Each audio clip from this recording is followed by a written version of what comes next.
Friends, welcome to my YouTube channel Saraswati commerce academy. तो friends, आज हम करने वाले हैं company accounts issue for share का एक नेक्स्ट टॉपिक।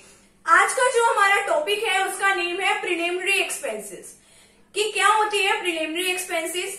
कि प्रिलिमिनरी एक्सपेंसेस वो होते हैं कि जब हम कंपनी को स्टार्ट करते हैं, कंपनी को स्टार्ट करते टाइम तक हमें जितना भी खर्चा करना पड़ता है स्टार्टिंग का, उसे हम कहते हैं प्रिलिमिनरी एक्सपेंसेस। तो आज हम यही डिस्कस करने वाले हैं कि प्रिलिमिनरी एक्सपेंसेस क्या होते हैं और कौन कौन सी ऐसी टर्म्स होती है कि जिनको प्रिलिमिनरी एक्सपेंसेस के अंडर जो है लिखा जाता है। तो फ्रेंड्स, अगर आप चैनल पे न्यू हो तो चैनल को सब्सक्राइब कर दीजिए, वीडियो को लाइक कर दीजिए एंड बेल आइकन को प्रेस जरूर कर दीजिएगा ताकि आपको आगे आने वाली वीडियोस का नोटिफिकेशन मिलता रहे। तो चलिए अब स्टार्ट करते हैं कि प्रिलिमिनरी एक्सपेंसेस क्या होते हैं। तो प्रिलिमिनरी एक्सपेंसेस, जैसा कि मैंने आपको बताया कि प्रिलिमिनरी एक्सपेंसेस वो होते हैं कि कंपनी की फॉर्मेशन के टाइम तक जितना भी, यानी कि कंपनी को जब तक स्टार्ट किया जाता है, स्टार्टअप तक यानी कि कंपनी के बनने तक जितने भी एक्सपेंसेस किए जाते हैं उन सभी को प्रिलिमिनरी एक्सपेंसेस के अंडर लिखा जाता है। तो expenses incurred on the formation of a company are treated as preliminary expenses.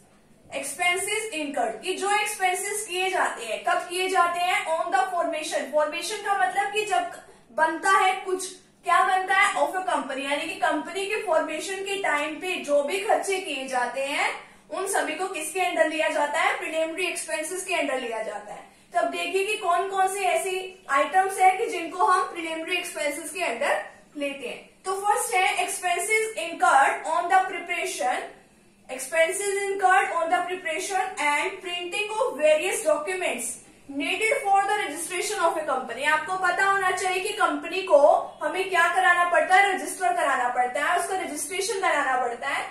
तो उसके लिए हमें काफी सारे डॉक्यूमेंट्स की जरूरत पड़ती है, ठीक है। उन डॉक्यूमेंट्स को भी हमें प्रिंट कराना पड़ता है, उनको प्रिपेयर करना पड़ता है, यानी कि उन डॉक्यूमेंट्स को तैयार कराने के लिए भी कंपनी के रजिस्ट्रेशन के टाइम पे हमें डॉक्यूमेंट्स को तैयार कराना पड़ता है, प्रिपेयर करना पड़ता है। तो उसके लिए यानी कि क्या है, रजिस्ट्रेशन तक का तो स्टार्टिंग का खर्चा होता है, उसको हम किसके अंडर लेते हैं? प्रिलिमिनरी एक्सपेंसेस के अंडर लेते हैं। सेकेंड है stamp duty and registration fees on this documents. Documents के ऊपर स्टैंप ड्यूटी भी लगवाई जाती है और जो हम रजिस्ट्रेशन कराते हैं उसकी भी तो कुछ फीस होती होगी, तो वो भी स्टार्टिंग का खर्चा है, तो उसको भी हम प्रिलिमिनरी एक्सपेंसेस के अंडर लेते हैं। थर्ड है duty payable on authorised capital. कि ऑथोराइज्ड कैपिटल क्या होती है? उनके ऊपर जितनी भी ड्यूटी होती है, यानी कि जो भी चार्ज होता है उसके ऊपर, उसको भी प्रिलिमिनरी एक्सपेंसेस के अंडर लिखा जाता है। ऑथोराइज्ड कैपिटल वो होती है यानी कि जितने तक की जो कंपनी जो है शेयर्स को इश्यू कर सकती है, उसको हम क्या बोलते हैं? ऑथोराइज्ड कैपिटल वो तो होती है ऑथोराइज्ड शेयर की इतने तक की जो कंपनी है शेयर्स इश्यू कर सकती है, और उस शेयर्स को यानी कि उनसे जितना भी पैसा हमें मिलता है और उसको बोलते हैं ऑथोराइज्ड कैपिटल। ऑथोराइज्ड कैपिटल ही वो होती है कि जिसको हम अपनी पूरी लाइफ टाइम में जो कंपनी होती है उतने तक के शेयर्स जो है इश्यू कर सकती है, यानी कि उतना पैसा कंपनी के पास आता है। तो ऑथोराइज्ड कैपिटल से जितनी भी उनकी ड्यूटी पे की जाती है उसको भी प्रिलिमिनरी एक्सपेंसेस के अंडर लिखा जाता है। Fourth, expenses incurred on the preparation, printing and issue of prospectus.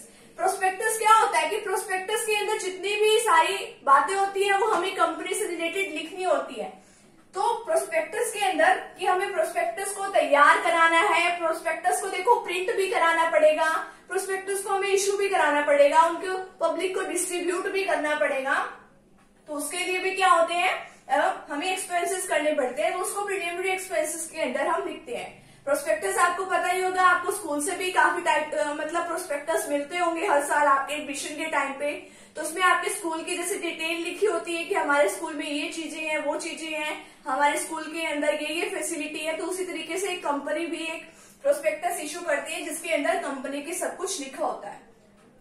Fifth point है कॉस्ट ऑफ प्रिलिमिनरी बुक्स, यानी कि प्रिलिमिनरी बुक्स कौन सी होती है, यानी कि कंपनी को स्टार्ट करते टाइम जिन जिन बुक्स की जरूरत होती है उसको हम इसके अंडर लिखते हैं। सिक्स क्या है, in case the company has been form to purchase a running business charge by accountant of that business. यानी कि इसका मतलब क्या है कि अगर हम इसीलिए कोई बिजनेस को खरीद रहे हैं कि हमें कोई, इसीलिए कंपनी को फॉर्मेट कर रहे हैं, इसीलिए बना रहे हैं कि हमें कोई करंट बिजनेस करना है, तो उससे रिलेटेड जितनी भी उसकी असेट्स या लाइबिलिटीज को वैल्यूएट करने के लिए कोई वैल्यूएट भी तो करेगा कोई अकाउंटेंट, तो हमें उसकी भी फीस देनी होती है। तो इसके अंदर हमें उसका भी खर्चा ऐड करना होता है। जो प्रिलिमिनरी एक्सपेंसेस होती है अकाउंटिंग स्टैंडर्ड 26 के अकॉर्डिंग हमें इसकी क्या करनी पड़ती है, हमें इसकी फीस देनी पड़ती है। अकाउंटिंग स्टैंडर्ड 26 के अकॉर्डिंग हमें क्या करना पड़ता है कि जो भी हमारे अंदर कि जितने भी हमारे प्रिलिमिनरी एक्सपेंसेस होते हैं हमें उसको राइट ऑफ करना पड़ता है। राइट ऑफ चाहे हम सिक्योरिटीज प्रीमियम रिजर्व से करें, अगर वो नहीं है तो हम पीएनएल से हम उसका क्या कर देते हैं, राइट ऑफ, यानी कि हम उसको प्रिलिमिनरी एक्सपेंसेस को खत्म कर देते हैं उसी साल जिस साल ये प्रिलिमिनरी एक्सपेंसेस होते हैं। तो आज का जो टॉपिक है हमारा यहीं पे कंप्लीट होता है। तो फ्रेंड्स अगर आप चैनल पे न्यू हो तो चैनल को सब्सक्राइब कर दीजिए, वीडियो को लाइक कर दीजिए, बेल आइकन को प्रेस जरूर कर दीजिएगा। मिलते हैं नेक्स्ट वीडियो के साथ। Thank you very much.